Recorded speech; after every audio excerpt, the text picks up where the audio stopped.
Hey everyone, welcome back to In the Alley. My name is Cody. Glad you guys are back for another video. We've got Week 12 on tap, which means we got a Friday night game to take care of. We got San Antonio at Green Bay, as all 14 teams are in action for this week. So we kick it off with Green Bay hosting yet another game on Friday. So these two teams have never met. We'll talk about that in one sec, but talk about everything as well too. Let's go dive in. All right, so we need to talk about our only game on Friday. We have an 8 p.m. Eastern Time kickoff on overnight.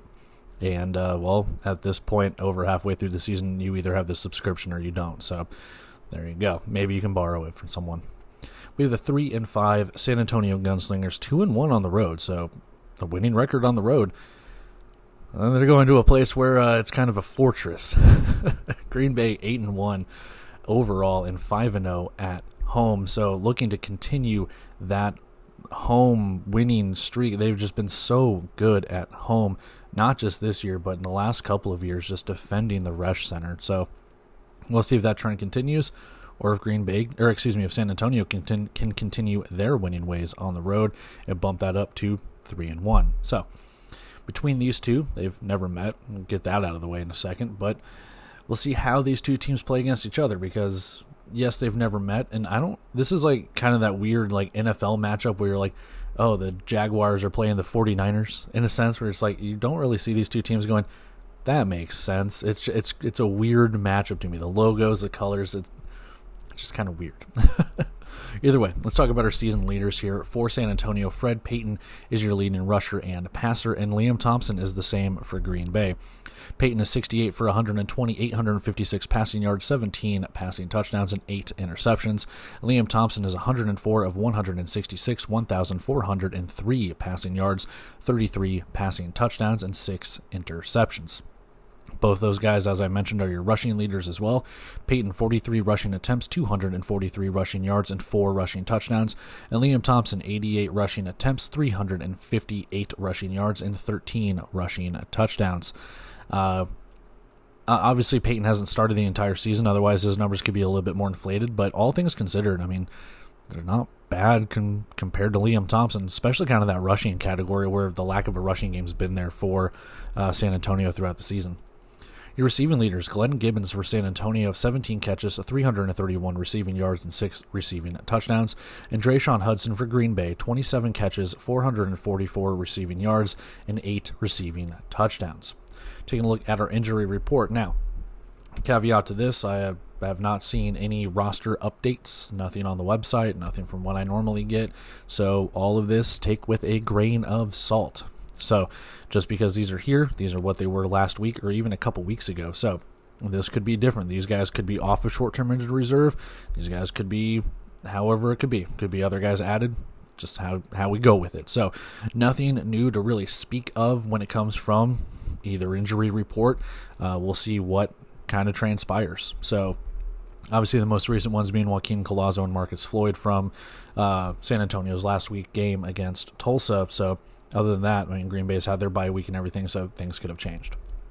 Taking a look at our game odds here presented by DraftKings, we have a 13.5 point favorite, are the Blizzard, with an over-under of 81.5. And boy howdy, we have a lot of crazy money line spreads, or not spreads, but money line odds throughout this week, not just this game. Plus 650 if you want San Antonio on the road as the road upset, minus 1,000. So the money line's starting to get a little stretched out there, so we'll have to take a look at the spread or the total when we talk about our best bet or anything along those lines. Game information, we are at the Resch Center in Green Bay, Wisconsin. Again, 8 p.m. Eastern Time kickoff on overnight, and as I mentioned prior, our series head-to-head, they've never met. And like I said, those logos don't look good together. I don't know. Obviously, they're all in the same league, and I get that, but after this, maybe it'll look a little bit better once the two teams meet on the field, but I'm just not used to it. I'm used to San Antonio pretty much playing Tulsa and the Western Conference teams practically, and Green Bay just like specifically playing Quad City, Iowa, and Fishers for the most part. Yes, they play Orlando and Jacksonville and what have you, but I'm so used to kind of Green Bay playing nothing but Eastern Conference teams. It's pretty much what they've done in the last couple of years. To see East and West kind of branch out and play each other, it's really nice though. So We've seen that a lot so far this season. Regardless, no serious history between the two, so we'll throw out the record books because they don't exist in this one. This will be the first meeting between the two teams. So with that, we need to go take a look at our 25-man rosters, our bet, and our prediction, and then we just wrap up and get out of here.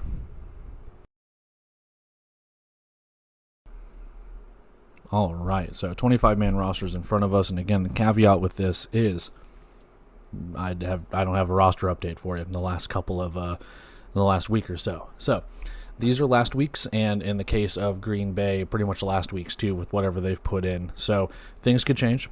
Players could be released. There could be players on short-term injured reserve, players that have come off of short-term injured reserve. So again, take these with a grain of salt. So start with the away side first. For San Antonio, your quarterback is Fred Payton Jr., and KJ Smith is your running back. There is no depth at those positions unless something has changed, so we just kind of treat it as is, and we'll see if there's anything that goes on with that. Wide receivers include Deion Cook, Glenn Gibbons Jr., Deion McShane, Austin Upshaw, Derrick Rose, and Jaleel Billingsley. And it's been a while since Deion Cook's been in, so I don't really have too much of high hopes that he will play. He might, but right now carrying the torch, or torches, has been Glenn Gibbons, Deion McShane, Austin Upshaw, and even Derrick Rose and Jaleel Billingsley have gotten in there sparingly. So we'll see if it kind of remains the same or if anything changes from last week to this week. Offensive line includes David Connor, Kobe Williams, AJ Vaipulu, and Malik Williams. I think all four are going to suit up. I think in the last game it was Connor Williams, Kobe Williams, and AJ Vaipulu. And then Malik Williams has kind of been your super sub, but again, they rotate guys in and out on that offensive line. Defensive line includes Conroy Cunningham, Nick Evans, Daniel Williams, Terry Beckner Jr., and Octavius Oxendine. My money, again, is probably on Conroy Cunningham, Terry Beckner, Daniel Williams. I mean, all of them have played. I know I say that in practically every preview, but it's true. There's normally one guy who sits, and then you start three of them, and the other one's kind of your sub. We'll see if it's more of the same with that or who they bring in when it comes to who's starting, who's not, because, again, they will rotate. Kendrick Gant is your linebacker, and then no depth there. And in the secondary, Ravarius Rivers, J.J. Dallas, Larry Brooks, Dabari Hawkins, and Ronnie Beard. And I think all five of those guys did suit up and play.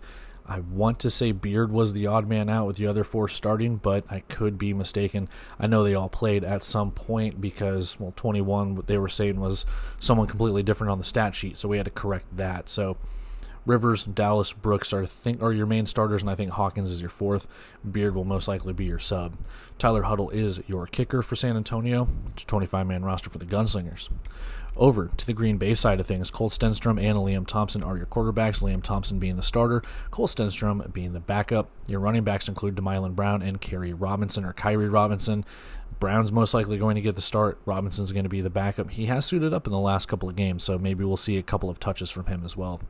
Wide receivers include Drayshawn Hudson, Trayvon Alexander, and Isaac Ross. Again, no depth that we know of right now, but that could change. We'll see if anything changes with any roster updates, what have you. Offensive line includes Delvin Salter, Jamie Navarro, Dakota White, and Mohamed Alazazi. I believe that's how it's pronounced. If I was a betting man, I think the guys who have numbers are the ones that are going to start, and that's with Andrew Carter going to the CFL, if I'm not mistaken, either UFL or CFL, regardless. So those guys are probably going to start with Alazazi being your super sub if he suits up. However it kind of goes, whatever number he's given, we'll be on the lookout for that. Defensive line includes Tavon Grant, Jonathan Ross, Berdarius Lewis, Allen Henry, and Jaquan Griffin. I mean, anything is possible.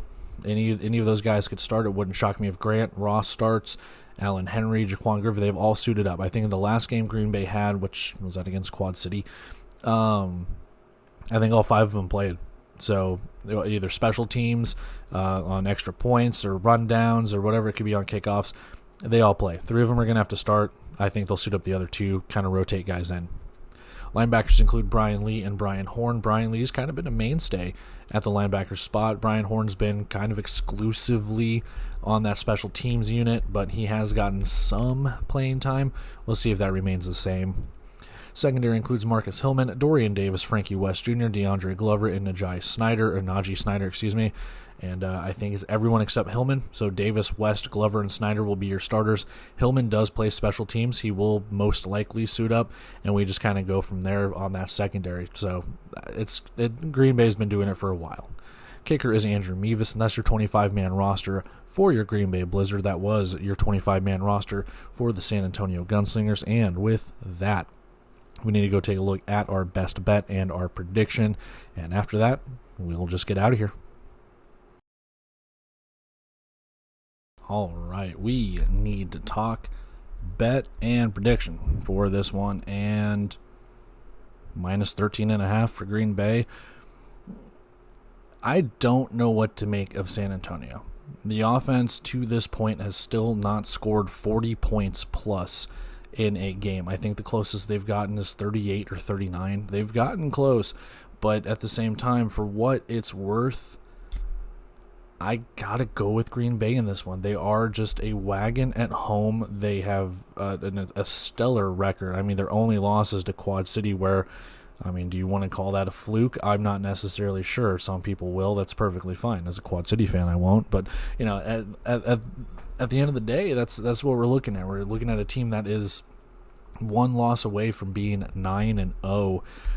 San Antonio's played some close games, and they've looked competent at times, but other times they've looked completely lost. Now, San Antonio's defense you have to give credit for, because while they aren't scoring 40 plus, they've won 3 games while scoring in the 30s, which means they have drug their competition down to score in the 30s too. Can they do that against Green Bay?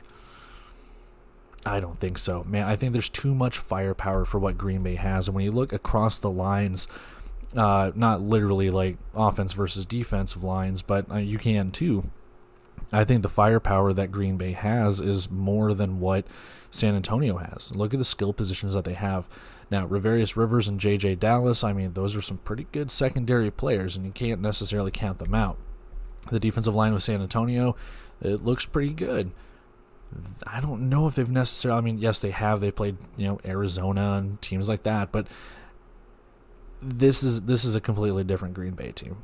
And I don't know. There's just something about the rushing and passing attack, whether they're going to throw bombs deep to Drayshawn Hudson, or if Trayvon Alexander is going to go deep, or even if he's going to rush in for a jet sweep or anything like that. The wide receivers are so damn dynamic. Liam Thompson has been such a diamond in the rough find, even though he's been out in plain sight as the backup Bay Area last year. I don't know what to make of San Antonio, because this offense can score. This offense can move the ball down the field, and then there are times where they're just throwing just really wild passes, or like the running game does not get established and you're relying on Fred Payton to do it all. And while that's fine to an extent, this isn't me calling him bad, but you can't rely on him to do it all. You're going to have to build around him. You're going to have players to do that. And they've found some, but at the same time, while I am impressed with what Glenn Gibbons has been able to do to return to the form that he has been with Northern Arizona, and Arizona is kind of going back into that. If you can get Deion Cook back, that's fine, but I just don't know if I trust it going up against that Green Bay defensive line.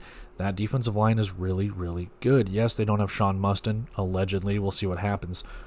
But that secondary is still very, very good. And that was a thing for me where I was wondering, with all of the players that Green Bay lost in that secondary from last year to this year, they have picked it right up. Whether it has been Snyder, whether it has been Dorian Davis, whether it has been, even Marcus Hillman's gotten in a little bit, even on special teams, man. It's like that secondary is just really, really good. Frankie West does he have a kick return for a touchdown? I think he does. He's played really, really well, even in the special teams. I don't know. It's just, for me, I think there's just too much firepower for what Green Bay has. I've ranted long enough. My prediction for this one, 52-34 in favor of Green Bay. I think they're just a better team, man. I think San Antonio can score points. I think it's another week where they don't score 40. I truly do. And I think Green Bay has proven multiple times, even when they've gotten into like some shootouts that they've eventually had to win, they've proven time and time again they can kind of come back. They can play these lower scoring games. So even if it is lower scoring, there is that opportunity here for them to still win by 2 touchdowns. 13.5 is kind of a magical number, because if you can win by 2 touchdowns, there you go. Which means which means San Antonio, they've got to win, or they've got to cover by less than that. It's going to be a little tricky to do that in a sense. So it can happen. But at the same time, I like Green Bay just a little bit more in this one. man. I truly do. And I just don't know if I trust the over-under because I can, like I said, I can see this game kind of getting into that murky, if San Antonio's defense does show up, if there's some wacky shit that goes on, wacky stuff that goes on where the under could hit. I think the over can hit. You see right there, I've got 86 points, which means I just don't trust it. I'd rather trust Green Bay and the 2 touchdowns more. So that's where we have it, 52-34 in favor of the Blizzard, minus 13.5 for that spread and our best bet. We need to wrap everything up. We need to get out of here. And that is it for our preview. As we kick off Week 12, San Antonio and Green Bay getting it and going here. And like I said, and we've already previewed it and done our own little predictions and stuff like that, I think Green Bay is going to probably take this one.